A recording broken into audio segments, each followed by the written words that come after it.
Hi, everybody. I'm Warren, And I'm Janey. and today we're going to talk about Acceptance. and how it helps everything basically in our lives Yeah. How it's like a fundamental mental health tool, in so like many every day. levels, like for everything. Yeah. And there's so many levels of acceptance. And I just happened yesterday to be reading Acceptance Precedes Change. Mm. Acceptance precedes change. And that nailed it for me because there's so many things. It's like, I got to change this before I can accept it. Mm-hmm. And I got to deal with this before I can accept it. I have to meet that person first before I can accept them. I have to see them first before, or like when a teacher welcomes somebody in to their home or whatever, it's like I have to see them first before I mean, obviously for safe reasons, but like, so in his context, it was basically how Jesus actually accepted somebody that the media would not accept at all. And they would think like, what is he doing? Like, why was he do that? And because he did that, he gave him love and he accepted him. It brought change, right, to everything. And it's the same thing, like with all that, with all us, with everything that we do, right? Yeah, absolutely. I love that quote, acceptance precedes change. And the way I think about acceptance often is acceptance of self. And I'm sure you've come across that in my program that you're working through right now. One of the main modules is acceptance. And I refer the whole context that I provide around that module is how to accept yourself. And I think if there was a through line to the whole module, it's essentially that acceptance and presence go hand in hand because the moment is always changing and therefore there's always newness to accept.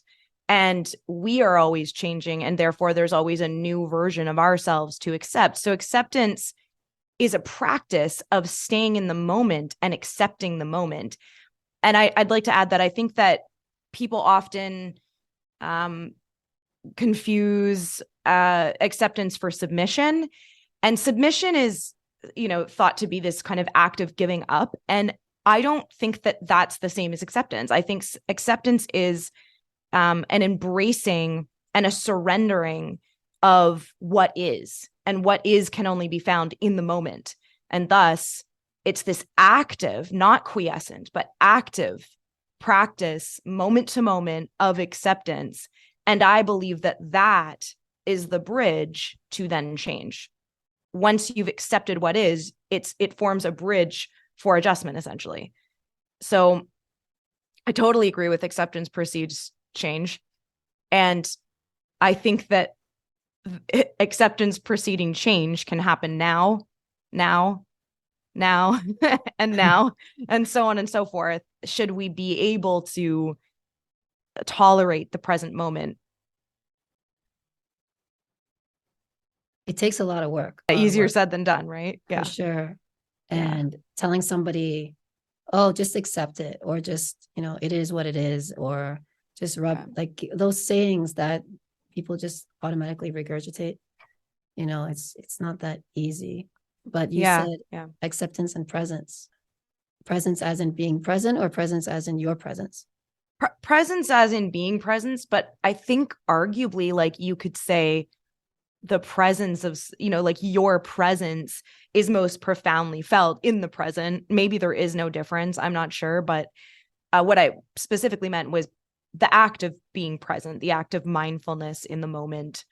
And context always, it always matters as far as I'm concerned.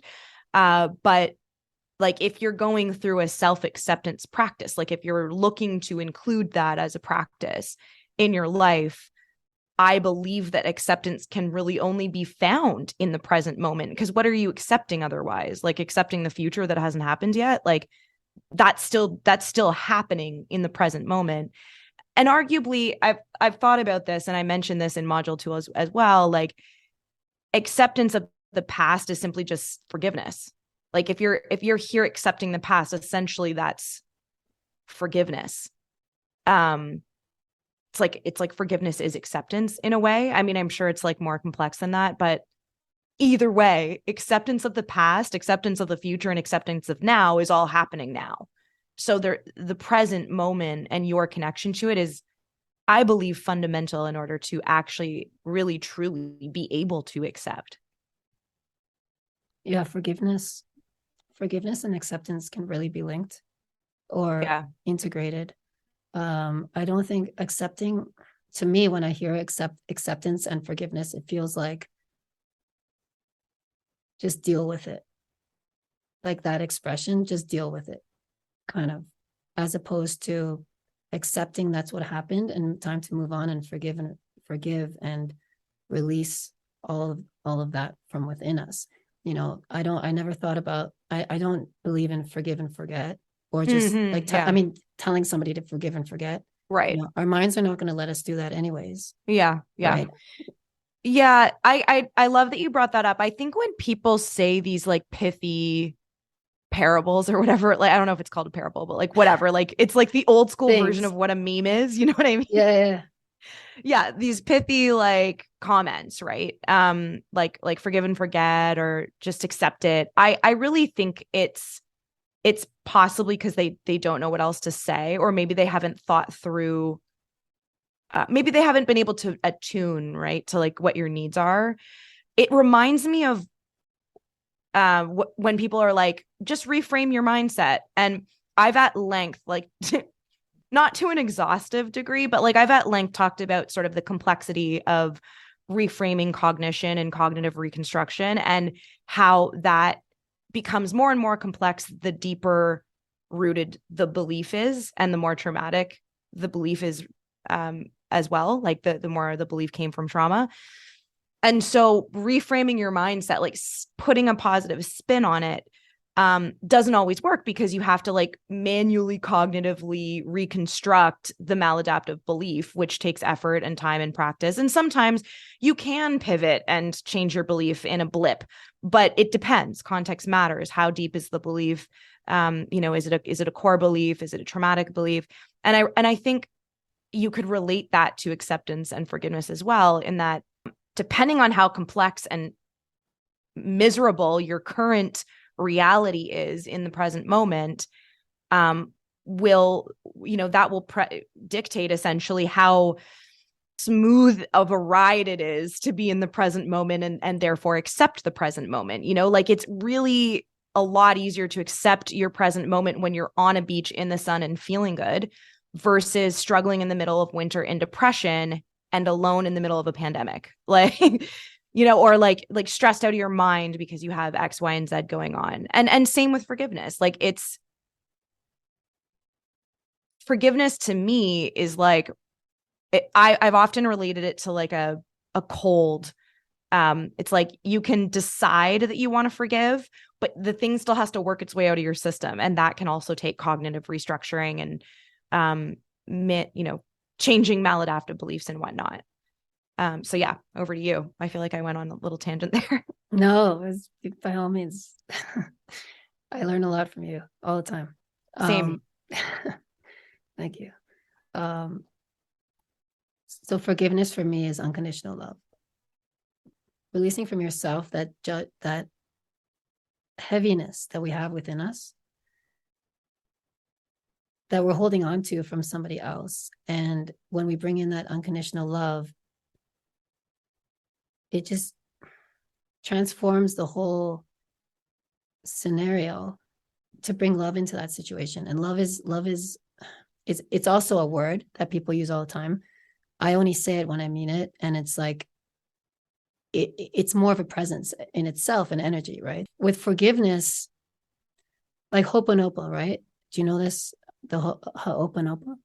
Am I saying it right? I'm not sure, to be honest. I don't know. Yeah. So it's a mantra, and it's a forgiveness practice. And there's a lot of different spiritual forgiveness practices. And every time, whenever I do one of my like the healing sessions or something, like we always ask for forgiveness from all the souls that are around us, right? My ancestors and any ancestors that I may have hurt, or previous lifetimes, or whoever was hurt in the process of my reincarnations, and my ancestors. So we ask for forgiveness in order to receive love and healing, right? And that is a process in a lot of different energy healing work, because it works because it allows us to open up. Like, how can we be upset with someone and then God, the universe, is not? How are we getting into spirituality right now? So go for it. I mean, so, I think we all need to talk about spirituality more, really, you know? So the idea of the universe is ever loving, and we are created in the image of the creator. So that if the image of the creator is always giving and loving, then why does shit happen to us? Right. So then we're holding grudges, and then how can we judge another person for what they did to us when the creator wants to give us only love? And how can we be judging if we don't want to be judged ourselves? Right. So then there's that concept. In the Course of Miracles, for example, it teaches that what we see in our brother is what we see in ourselves. Right. And if we were a creation of God, and that's what the teaching says, then we should, in a way, be ever forgiving. However, there are circumstances where it's like very hard and takes a lot of work. Why I'm bringing that up? Because Ho'oponopo, hopefully I'm saying it right. I think it's from New Zealand. Okay. So there's a mantra. All right. And this mantra seems to be very powerful because it works every time for me. And what it goes is, it says, you close your eyes, and ideally you say it to yourself. And you say to yourself, Warren, I'm sorry. Warren, please forgive me. Warren, thank you. Warren, I love you. Or Warren, I love you. Warren, thank you. And that energy of, there's a lot more to it, but that whole energy of those words and the intention behind it is forgiving yourself. Right. Yeah. So whether it's whether it's karma, or whether it's something that you did, or why good things happen to bad people, for example, that saying is like, why do good things happen? I believe it's just because of the time frame from cause and effect, from either we did something in this lifetime or previous lifetime. But it doesn't mean to beat ourselves up about it. It just, that's the way that it's helping to grow. And that's another whole path we can take in a second. But with Ho'oponopo, what I did is I added a verse, right? So we say it, I think it teaches to say it to the person, and I added it to also say to myself during that process. So I'm forgiving and giving love to both that person or situation and to myself. And it feels like a release. And it's just, the more that we say it with intention, as with anything, then it helps us to accept, not accept and or whatever that question, what is it? Accept and anyways, like forgive and forget kind of thing. Yeah. Those like, little like, pithy, like just deal with it kind of thing. Like, it feels more like that. And when you start to feel that presence, and when you say presence, just interrupt me when I go too much, but presence, we are the presence, right? And our mind and our thoughts are not. And we have all these thoughts, and you're saying somebody's going to sit on the beach, right? And they're in the present moment and they're happy and enjoying, but are they really? Because their mind is thinking about going back home, and then they're worried about that, right? Well, that's a scenario we could there's a lot to unpack, even just in what was said, and I guess like a lot of different ways that you can look at it to start to comprehend, like, but the person on the beach that I was talking about I was only making that a reference to make a point about it being, let's say, easier to find satisfaction in the moment if you're not in survival mode, frankly, right? Like if you're, sure, maybe the person on the beach is happy or not, depending on the point we're trying to make.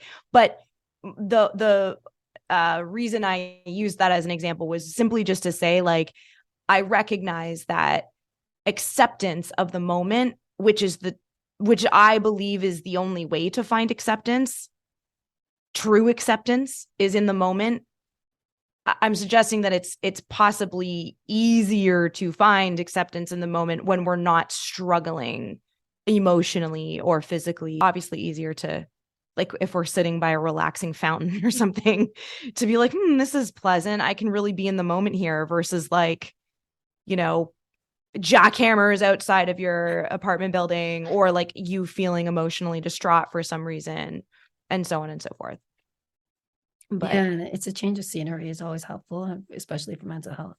Yeah. And we don't always have that option, my point isn't necessarily like to strive for that. It's more just to acknowledge that just because I say the path to acceptance, which is first of all my belief, and isn't necessarily fact, it's just my belief. But it's like if I say like if the path to acceptance is presence, I'm not saying it's as simple as that, bippity boppity boop, now everything should be better. I'm just kind of acknowledging that, like, I get that that's a challenge for the following reasons, or the aforementioned reasons. I think too, like, just to kind of take it back to what you were talking about with the unconditional aspect. So it's like, on one hand, like, I'm just curious to know your thoughts around that. So on one hand, self-acceptance is a practice, and sometimes we need to do like cognitive reconstructing around our maladaptive beliefs and whatnot, which is also called mindset reframing to the wellness pros listening or whatever. You're saying like one way to forgive, right? Without maybe needing to go into like cognitive reconstructing, or like, like sifting through the past in like a more intense way. One way to forgive is to just apply unconditional love. And I'm wondering, first of all, like my first question would be, what do you consider unconditional love is? Or maybe you already answered it with just like sort of you access it through prayer and things like that, which I really loved that prayer, by the way. You should definitely link it in the bio. Slash, I want to maybe say it every morning to myself. But like, is, I guess the two questions are, what do you consider unconditional love? And how do you access it, if not by prayer? And do you really think that human beings are actually capable of unconditional love, or just something close to it?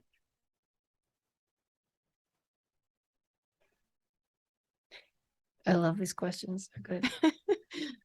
First of all, I don't believe that there is one method for everything, for everybody. Mm-hmm. So depending on the trauma that somebody has been through, depending on the impact that something has happened to them, depending on the hurt, depending on the injury, depending on the disability, depending on whatever happened and whatever this they believe why or how or who happened to them, you can't just pray it away. Mm-hmm. And I don't think that's the bottom line. I don't think there's one solution. In my case, for example, I use multiple pathways all the time.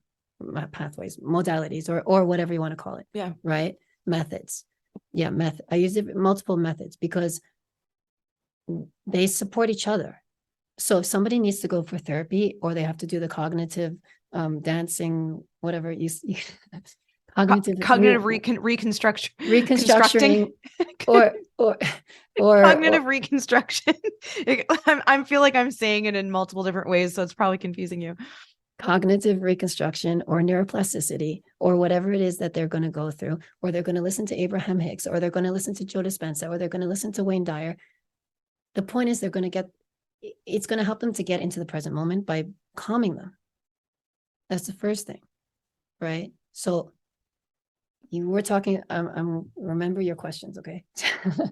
So we need to be calm to function back to the essence of who we are, right? Back to that state, in the embryonic state, for example, when we're in a mother's womb, we are in that pure calm state. The water around us, the mercy, so to speak, water represents mercy. And we were born into that. So our souls, from what we understand, are a part of the creation, right? I feel like I'm getting a sense of where you're headed, like with if source is mercy, if source is unconditional love, and we are source. So how does it feel when you feel good? Where is that coming from? Who tells the cut to heal in your body? Right? Is it just your body and biology? Or is there a force within us that tells the cut to heal? Childbirth, the miracle of childbirth, right? Those little miracles, the body's functioning all the time and all the time. And the body itself is a vehicle or a house for the soul or an essence or whatever it is. So what I've come to understand is that when we're in our heads and when we're thinking about being there, right? Or in the past or in the present, or what if, and we're not being what is and not focusing on the facts of what is actually happening right now. And we start observing those thoughts and we start observing them, then we are the observer and we're watching our thoughts like passing cars. There's a blue car, there's a red car, there's a yellow truck, there's a green car. We're watching it out the window. We can't control those cars, but we can watch them like our thoughts are passing by, right? So once we start becoming the observer, and this happened to me many times, when it's like, I see myself from the outside. And that's the presence. That's you. That's who we are. And we're not our minds. We are definitely not all that stuff that we've accumulated in our during this lifetime or previous lifetimes or whatever you believe in, because it's an accumulation of all the traumas and all that stuff that's built up within us. And so what happens is it's as if there's a lamp that is covered with blankets and blankets and blankets, and it's darker and darker and darker. And I'm not saying that we are dark, but I'm saying that that connection to the source of that light is covered, if that makes sense. Yeah, like I think I'm getting I got a visual there with the lamp thing, and it's like the true essence of who we are is light, which matches source energy, light. And it's really our sort of existence on this material plane and in this physical plane that accumulates either, beliefs or thoughts or patterns or we sort of fill in the blanks with all of this stuff, whether it be matter or mental matter. And that sort of just prohibits the connection to the source. Like, it's there always. It's just we can't feel it because there's sort of this barrier there. So if that's what you're saying, that's an interesting theory and I think one to consider for sure. And so are you saying that, like, would you say that is unconditional love, like source and the light within? Is that like your definition of that? I'm saying the goal is to be somebody, to act like the creator. Okay. The goal is to act like the creator. So I may not feel love for this microphone right now. There are some people in my life that I just not automatically, like once I meet them, just feel this unconditional love for. And so it's not that it's developed, but it's found, but because it's always there. Okay. It's like revealed, right? So it's like when we feel that joy and that fulfillment and that happiness that we are able to generate on our own without external, when you're meditating or when you're in a calm state, right? That's sort of how it starts to feel when you start to really connecting to yourself, to your soul, but not in here, right? So in order to love another person, we can't just walk around we can, but it's hard for us to say, I love you. And then it's like unconditional love for everybody. Yeah, exactly. That it's hard, especially when people have been through stuff and when they've been hurt so badly and there's stuff. And when I was younger, my walls went up so fast. Like I would, my emotions and all that stuff. So it was hard. So that was kind of my question, was like, so I think question number 1 was like, what is unconditional love? Question number 2 is, how do you access it? And question number 3 is like, do you think that human beings can actually, because arguably the word or the phrase unconditional love is grouped in with all the other buzzwords, right? Forgiveness and forgive and forget, whatever.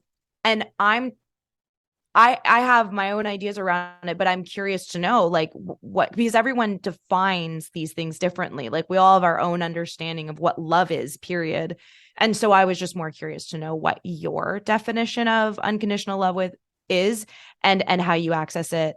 And if you think that human beings are capable, that was the third question. Do you think that we're capable of actually embodying unconditional love or something close to it, since we are human and flawed and not the creator?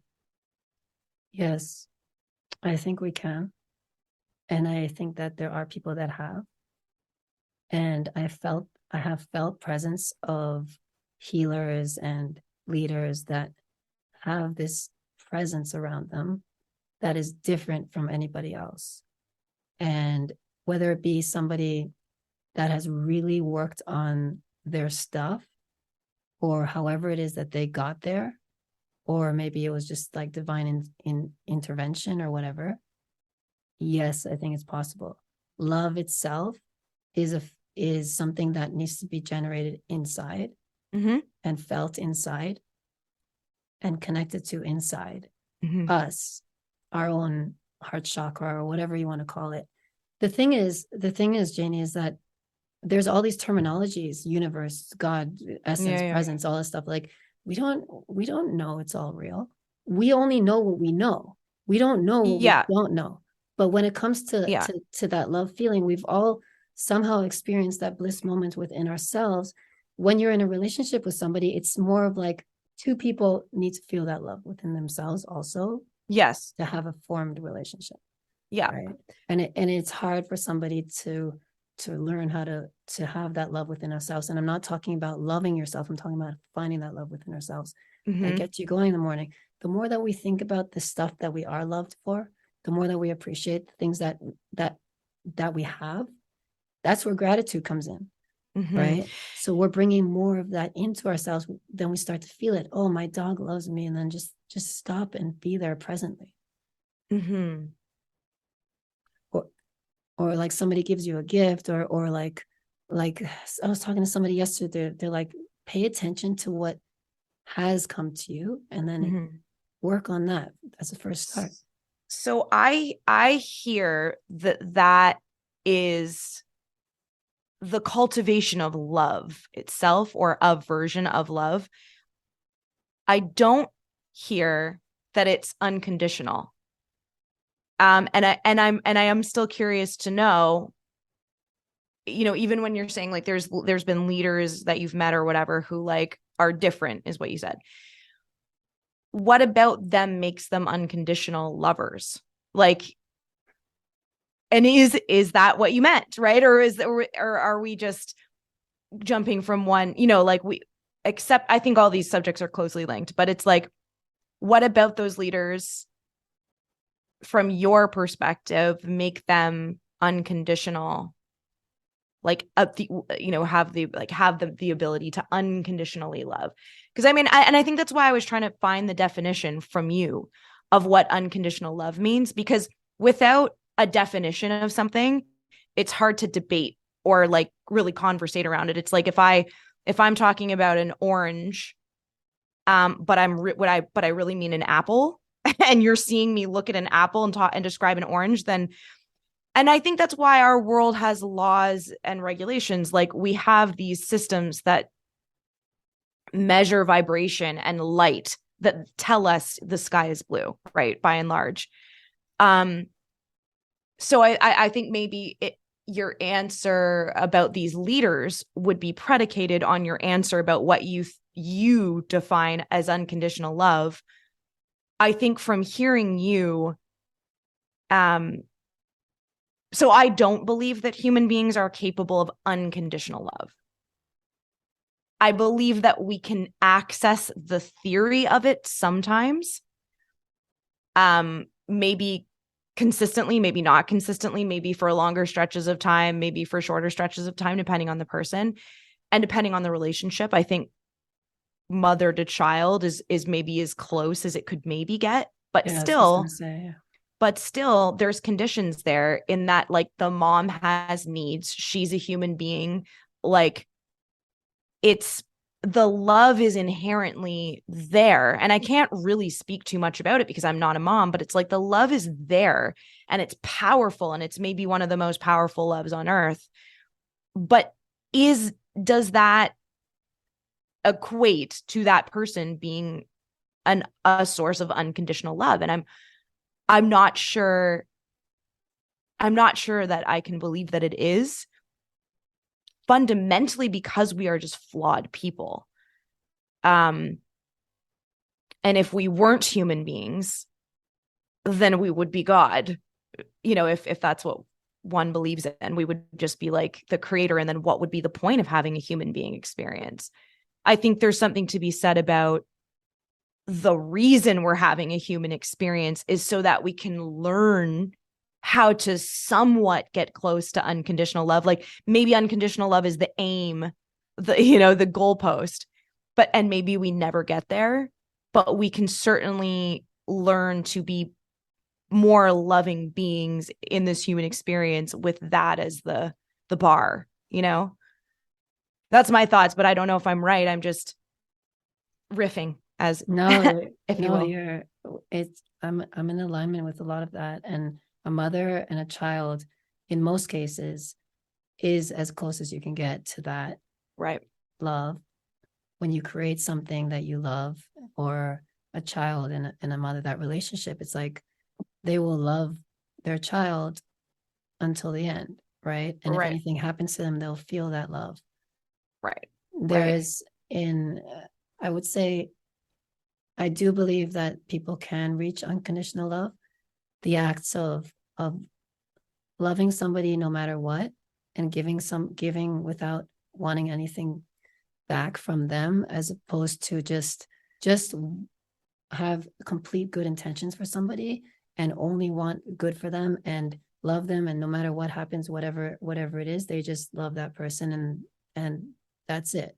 And it's like unconditionally, meaning that like we're just happy to know them and love them, who they are and what they've been through and everything like that. And it's like there's no whatever's to be, or whatever it happens, or whatever it is, they'll always just love that person. Like there's no just giving for the sake of sharing, right? So giving just that giving of that love, right? So it's like as if they're a child, or as if they're family, or whatever it is, as opposed to giving for the sake of desire to receive for the self alone. Yeah. Right. For having I think I totally hear you on that. And I think what would be in like maybe a helpful thing to add, I think where I keep kind of having resistance with this is the concept of giving without expecting anything back. Absolutely. There's only so many times we can do that, though. There's only so much capacity we have. For example, if you sent me a bunch of messages and I never responded ever, right? And you just kept sending me messages and you were like pouring into me in text message. And I never responded. Like you can't, I don't believe that would not affect you in some way. It would affect me. And so it's like, as much as initially there would have been this starting out of, I'm just going to pour into Janey because I am inspired to today. Like if I never reciprocated any energy within the relationship, like you wouldn't be like, it would affect you. You wouldn't be able to continue doing that. And I think everyone's capacity is different.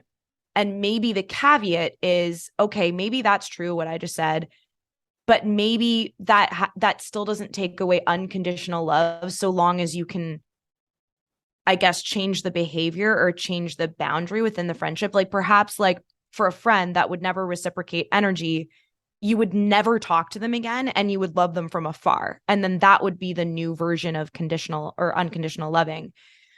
I'm still not sure if I would call that unconditional love, because essentially you're loving them on the condition that they're not in your life anymore, technically.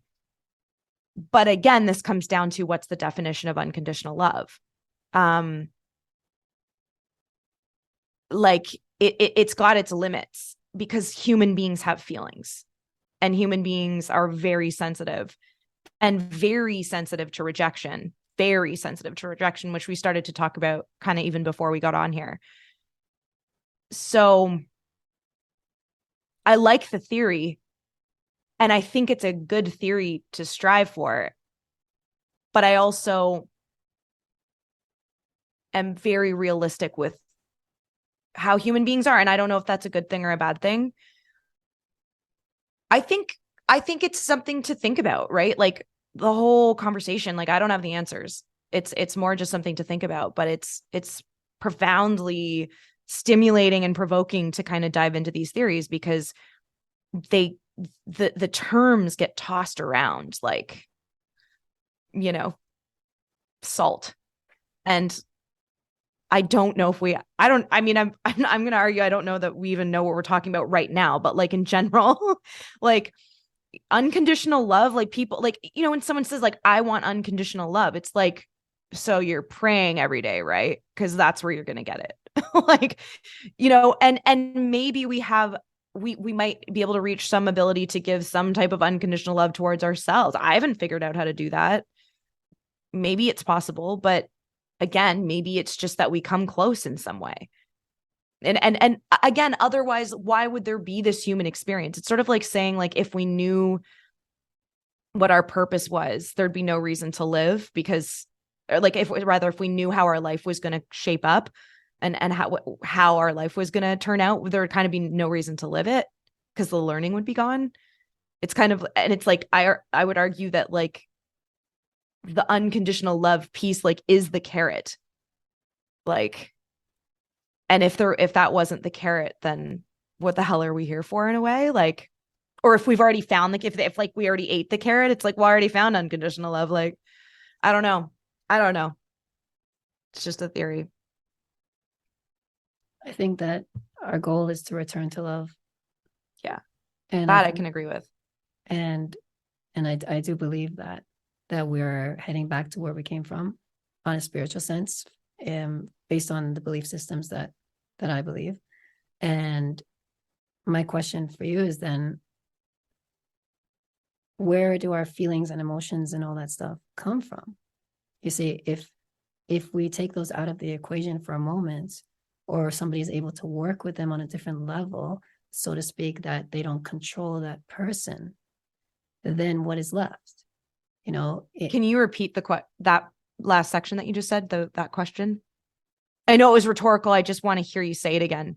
Where our emotions and feelings come from, right? So where are they developed from, and where do they come from? Mm-hmm. So one could say that, you know, as a child, those are not developed yet, right? A lot of those emotions, the emotions that control us, the emotions that trigger us, the emotions that make us uncomfortable or upset if somebody doesn't text us back, right? Or those kind of things. If those were controllable, like, I think I'm just confused by what you said. Are you saying as a child when you say they're not developed yet, are you suggesting that they're not there, or that we just haven't learned to manage them yet? We haven't got upset about those things yet. As a child, what things? Like if a baby is born into this world, all right, okay, and somebody doesn't text him back, does he care? No, but if the baby cries and the mom doesn't immediately know what it wants, it will get upset. So the emotions are 100% there in infants and children. They're just getting upset about different needs that aren't being met. Right. The not texting back is an unmet need. It's a need for connection, right? The baby's crying about not getting its connection needs met. It's just different at different levels, essentially. So you're saying that the babies are born with emotions? I don't know if that's been tested, but when a baby's nervous system drives it to cry, you know, is there a way to test that it's not crying because it's remembering its past life and it's messed up by that? I don't know, but still, that's an emotion that it's having if it's crying. If it's upset that a need isn't being met, then that is connected to its emotion. It's not that the baby can cognitively process why it's upset, but it's definitely feeling emotions. Okay. Absolutely. Yeah. No, I didn't think of it like that. I mean, I didn't think of that part, that it's possible that babies, so let's say, for example, something that upsets you doesn't upset me, right? Yeah. Yep. Okay. That could be true. Yeah. Why yeah, like, siblings, for example, or people that you talk to, like they're getting really upset about something that doesn't phase you. And maybe it used to in the past, but maybe it doesn't anymore because you've changed and it just like doesn't phase you at all. Mhm. But then why would it bother somebody else and not you? My point is that we've accumulated this reasons and meaning about why these things bother us, right? So Yes, the meaning behind the emotional reaction happens when you're able to cognitively process. And so like, before a brain is able to apply meaning, I don't know when brains have the ability to apply meaning, and our definition of meaning is connected to our ability to form words, but meaning can also take place in a different realm, like implicitly. For a baby to be held, that means something to their nervous system. It's just like an implicit memory, let's say, that's formed versus like a top-down processing. So I mean, like, whatever, like, I don't know if that's more confusing for the point you're trying to make or not, but continue. Let's keep diving into this. Like, what if a grandmother, is your point? if a Yeah. grandmother, if a kid doesn't talk to the grandmother or mother anymore, but they still love the child, right? Like there's love there. But I get what you're Yep. saying. I get 100% what you're saying is how can somebody be totally unconditional in the way that they're being because of our human stuff, right? I'm saying stuff. Yeah. Like the grandmother that loves the kid, or the mom who has an estranged son, is deeply, deeply devastated by that estranged son. But they But does still she? love. But she loves them. But that's not unconditional. It's like you can't stop necessarily loving someone, but I don't know that, like, okay, all right. So it's like the like presence or the energy of love, right? Is like in all of us, kind of to your point earlier about the light, like source energy and the light inside of us, and how we have all these like layers that prevent us from accessing our own inner light. Like we are the layers, essentially, like our thoughts, behaviors, beliefs, both maladaptive and, let's say, positive, are we are that, and we are the barrier between the light that is inside of us and in our soul, and like the create, like, source energy. It's essentially the same thing, but we just have this like physical baggage that we bring to the table. So it's like arguable that if you're talking about like source energy being the unconditional love, sure, that presence is always in us, but are we able to access it and distribute it? Like the mom that loves unconditionally, the presence of love for her son is there, but she's not able to necessarily demonstrate that love in an unconditional manner. And maybe that's the difference of what we're talking about. It's like unconditional love is real, and it is, let's say, in all of us. We're just not able to demonstrate it towards each other, and maybe even towards ourselves. I agree. Is that fair to say? That's fair to say. That's interesting. I think I do believe it's there, and I do believe I felt it, and I do believe that I feel it for people. And there are people that are not in my life anymore, Mm-hmm. and even if I was hurt by them, I do feel love for them, prominently. And if I start thinking about what they did to me or whatnot, I don't feel any of that. I just feel love for them, and I wish them the best and success. And if they reach out to me here and there, or if they do, I'd be happy to have a conversation with them, and I'd be happy to hear from them. Mm-hmm. But either way, I still love them, and and they're still in my heart, and they're still alive. And maybe some of them are not, but it's like when a person passes away, you're supposed to say, like, you ask for forgiveness from them as well, but to go back to forgiveness. But what I'm saying is, yes, there is, it also feels better to have that love and forgiveness within our hearts, or for myself, for example, I feel better, as opposed to any of the other traits or things that I used to deal with, right? So anger, and we know now, like, anger or this or that causes inflammation and stuff like that, right? So, we know now about, somatic healing, and we know about, the different energies that we create from our emotions that affect the organs and this and that, right? Anxiety, right? Forgiveness, acceptance. And that all helps. Like everything that we talked about today, like it helps. Acceptance, if we go back to acceptance, it's like, like going back to acceptance, it's accepting where we're at this moment, and it is what it is. But it doesn't, that's another thing. Like, it is what it is. Like, you can't be perfect with your language 100% of the time, right? Like, sometimes it is what it is makes perfect sense. And it's like the best thing to say. And other times it isn't, It's true. But I think that when we're able to work with our thoughts as opposed to fight them, and work with our emotions instead of fighting them, and to feel what is real, that we both say, it helps to accept, and it helps to bring us back here to the present moment, and realizing that we are more than what we're thinking. And half the time what we think about ourselves and other things is not, people don't even notice. Or definitely that. That's been studied, huge. Actually. Yeah. That's huge. And we overestimate how much we think people are paying attention to our details, like big time. But we see ourselves worse, like our voice and this and that, like it's just. Yeah, absolutely. Definitely, I think that it's like the act of acceptance is a path, connecting to the question of like, how do we access unconditional love? The act of acceptance is certainly a path there.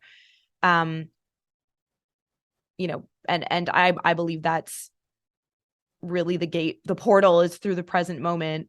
Doesn't mean it's easy, but I like the concept of like, maybe we always carry unconditional love. We're just figuring out a way to get closer and closer to that bar in terms of how we can demonstrate it towards each other. And I think that, you just mentioned a few people in your past that have hurt you. It sounds like you've forgiven them. It sounds like you've healed from those circumstances, which would then allow, presumably, this ability to sort of feel love for them and be able to show up for them if they were to come back in your life, versus someone who's actively hurting you still.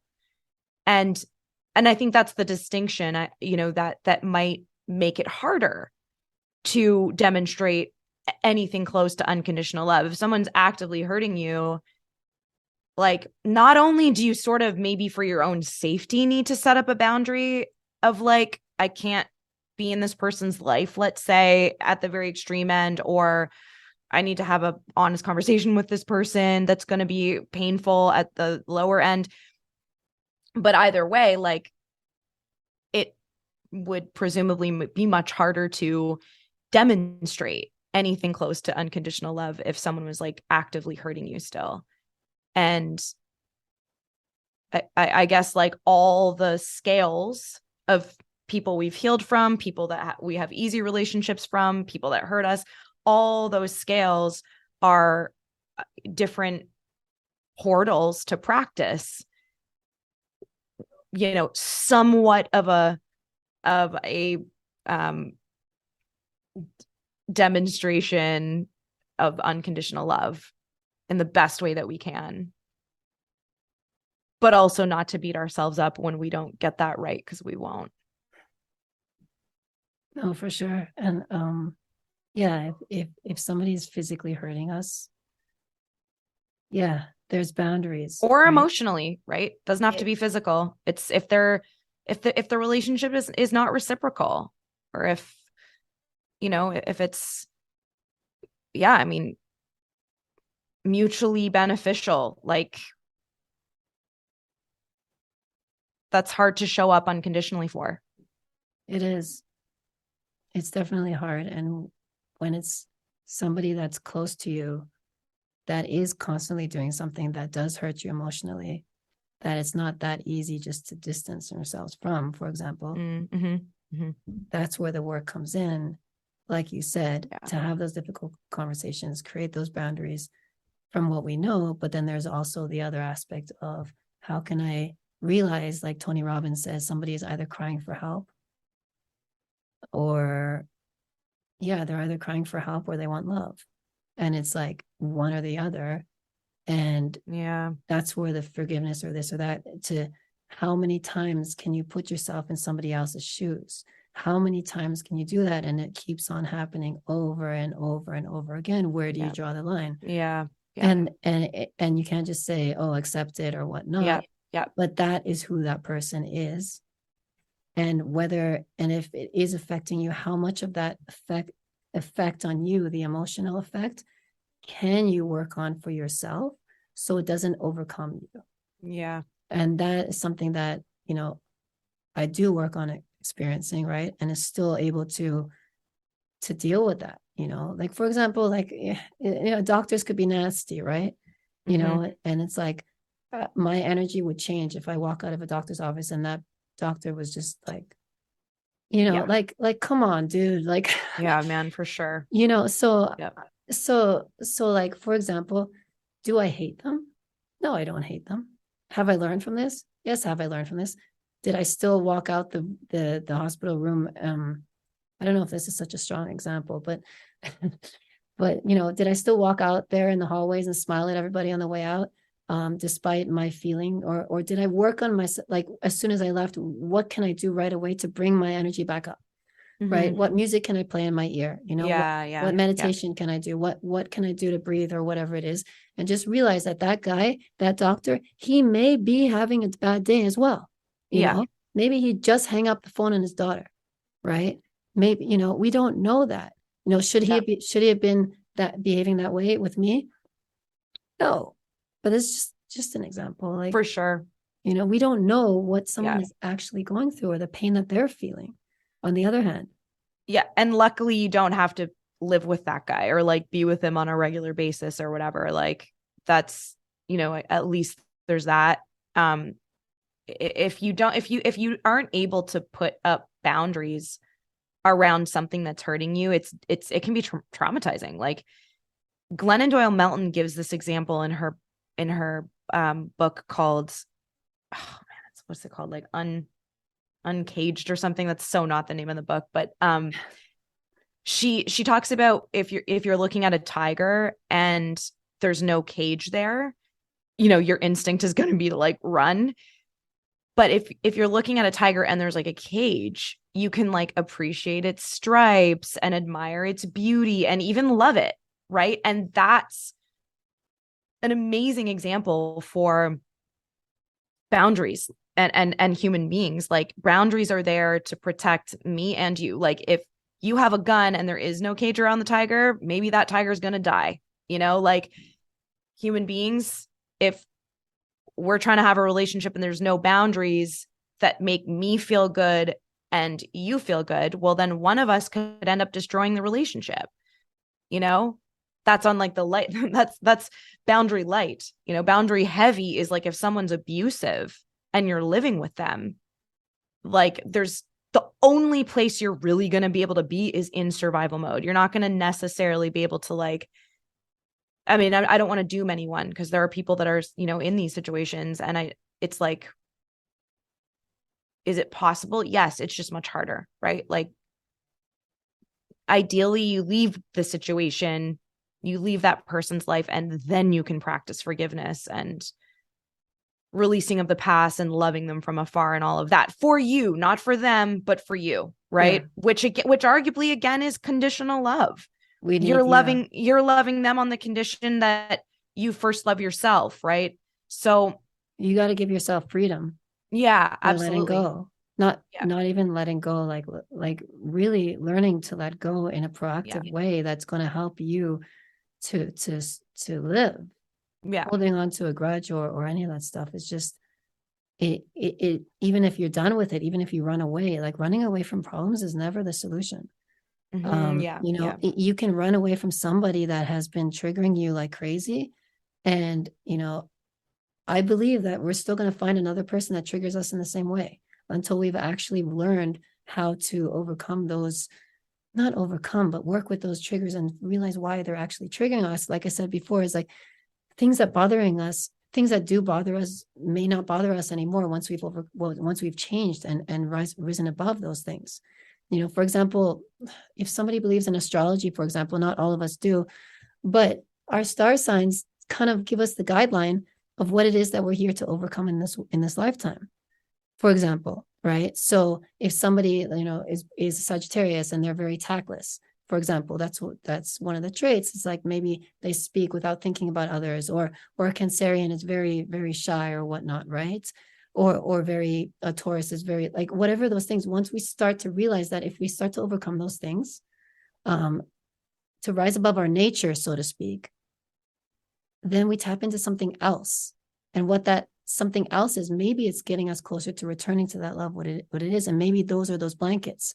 Maybe those are those covers that cover the light that are within us, realizing that the more emotions and those triggers and those things that bother us, that make us snap and attack another person because of that, and the our reactive nature that we're built into, maybe overcoming our reactive nature helps us to remove those blankets and connect us back to that light that has been covered within ourselves. And I'm not saying that there are violent situations that it's very hard to get away from them, for sure.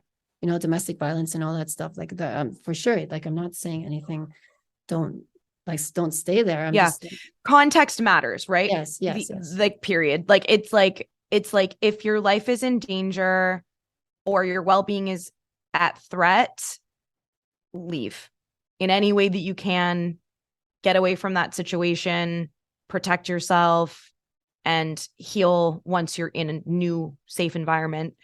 But yeah, I do also agree with you. Like, in a different context, like, we can't sort of, you know, assume or demand that the world is going to change for us so that none of our triggers ever get triggered, right? Like, that's ridiculous. Like, we have to learn to get strong inside and build a stronger capacity, like a larger capacity to have more resilience to those things that trigger us. And so it really just, I think, depends on context. Like, if you're running away from running away is, we're just using that as like a metaphor, but if you're like eliminating a person from your life because you can't tolerate them, and they're willing to change with you and grow with you, that's kind of on you.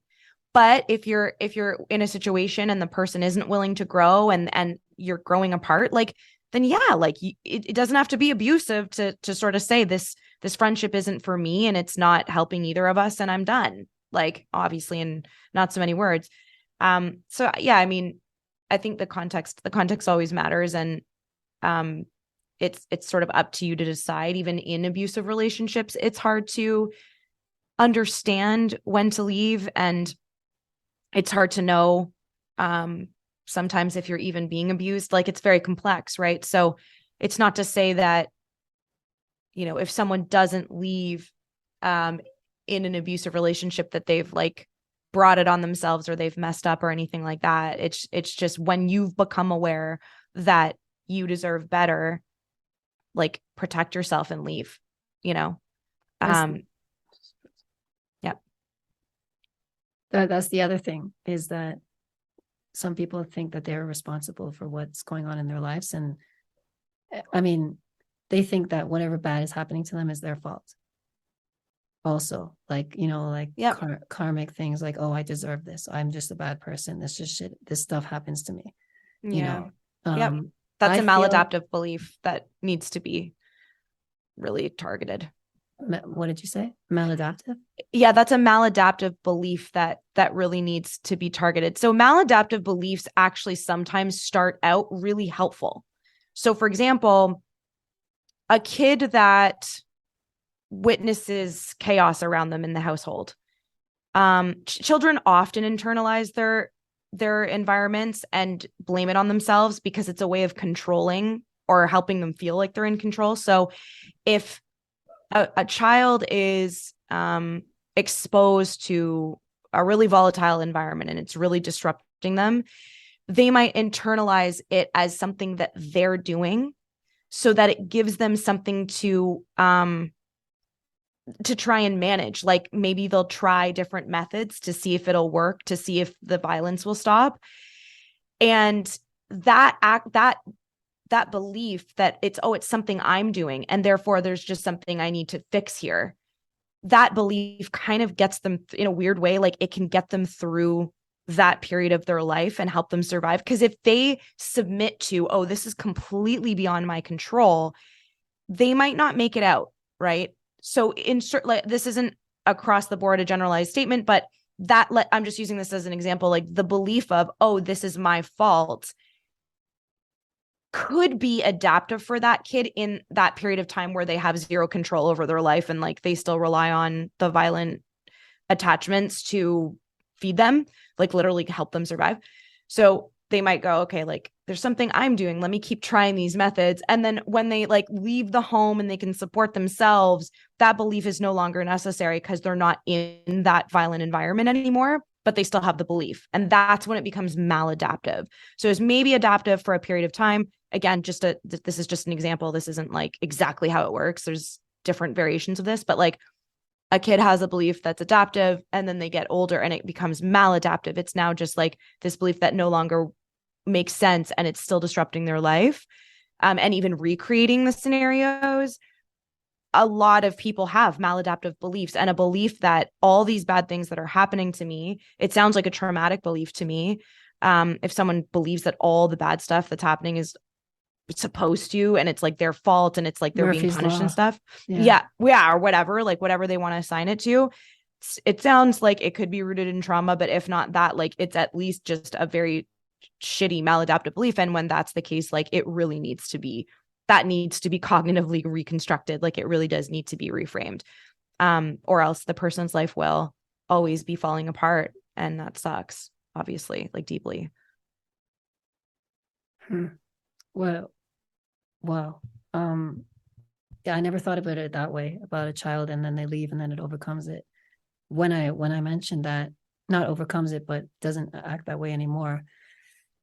But I think it will still follow them in some way or one other, like their trauma or whatever happened at that house. Oh, it does. Yeah. Just Yeah, to it be clear, follows. that's you're saying what, yeah, like you're affirming what I'm saying. Like it's like the belief stays the same. It's just that it's maladaptive out of the context of where it was formed. So it Yeah, was like adaptive, like it was good in the context that it was formed, and then they left and it became maladaptive, but the belief didn't change. That's the problem. and the belief didn't change, but also they would still try to do things Yes, it in would other there. in other areas of their life, even though they ran from that Yeah, like until they exactly, work like on it. that belief drives behavior. Like beliefs drive behavior. So that, yes, on that note, there was a theory or a study or whatever it is, or a spiritual thought or whatever it was, that I have a disability because in a past lifetime I did something, Mm-hmm. right? Mm-hmm. So how does that make me feel? Right. Yeah, So it's no like, shit. so okay, so I'm dealing with something in this lifetime because of something I did in the last lifetime. And what if I don't believe in last lifetimes? Or what if I do believe in last Yeah, lifetimes? yeah. So when I was younger, it's like, okay, so what do I do with that? How do I change that meaning? Right. So how do I change that meaning? Was that okay? So thank God I was treated like everybody else in a way that my friends saw me as normal, and my parents, I got suspended from school once. Like it was like, thank God for that, because your environment affects you so much. And when you Yeah. have a disability, and I know someone that did have a disability, and I saw it firsthand, that like if you're treated that way as a victim, then you become more of it, and then it encompasses you, and it gets, I don't say get worse, but it's just like there's more to it that happens to that person in the victim mentality. So when I rise from victim to who I am today, right?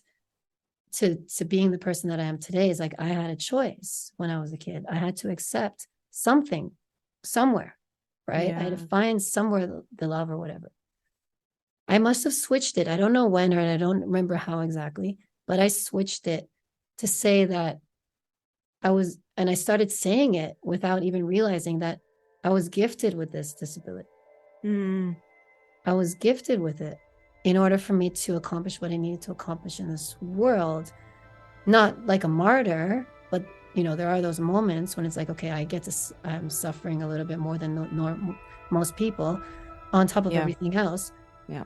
Not to say that, okay, so I have to suffer so I can be a martyr. No, the thing is, like, when I think back to the beginning, I don't regret any of it. If I think about it, I don't regret. I don't have any judgment to the doctors that messed up on me. I don't have any judgment to whatever happened in the past. Maybe it's forgiveness, maybe it's unconditional love, but I wouldn't have met the people that I've met today. I wouldn't have inspired the people that I have inspired today. I wouldn't have touched people that I have today. That I wouldn't have done what I've done today or experienced what I've done today.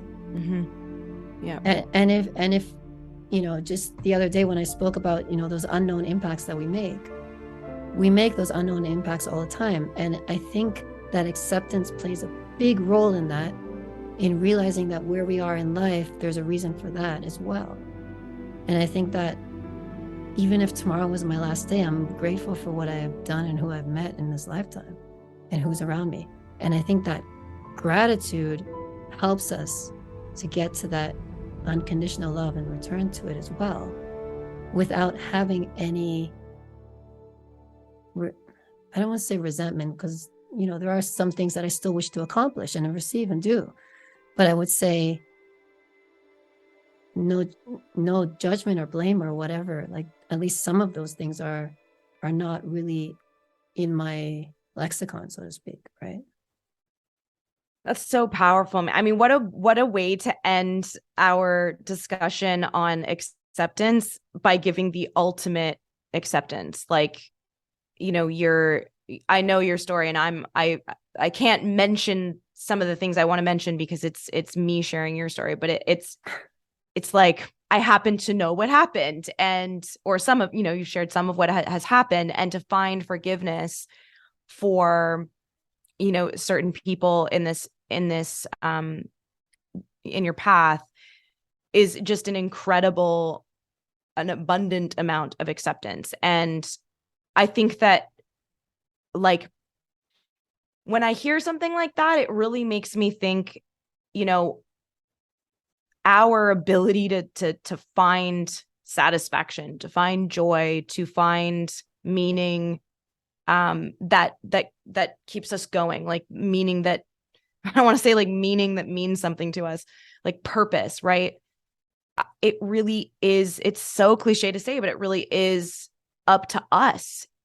It really is a mindset. It really is a schema that we create. And I feel like you're doing that. And I feel like you're an incredible example of that. And I feel that anyone that continues to watch you and learn your story is going to be like you're saying, like, I wouldn't be where I am, and I wouldn't have touched the people I've touched, and I wouldn't have, be able to help the people I'm helping. It's like, what an incredible way to help them, for them to see reflections of themselves in you, and go, oh, like, I can find a deeper sense of self-acceptance, thus unconditional love for myself, thus forgiveness, if I practice, if I like commit, if I decide essentially. And that's one of the most powerful things I've ever heard. Like, if I decide that this outcome is a warrior story rather than a victim story, then it is.